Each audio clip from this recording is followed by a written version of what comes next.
এই দেখো আজকে আমার পুজো হলো। এই দেখো গোপু সোনাকে কত সুন্দর করে সাজিয়েছি। গোপু সোনাদের ফুল দিয়ে, দেখো গাছের ফুল দিয়ে সাজিয়েছি। জয় গোপাল, রাধে রাধে।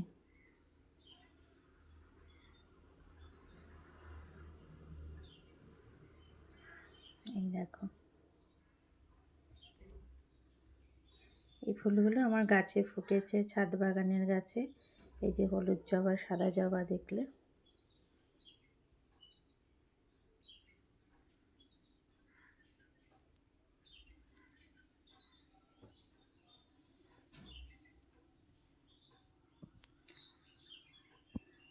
লক্ষ্মী জবা, এই যে চন্দন জবাগুলো আমার গাছে। তো চলো সবাই মিলে একবার বলো রাধে রাধে। টাটা।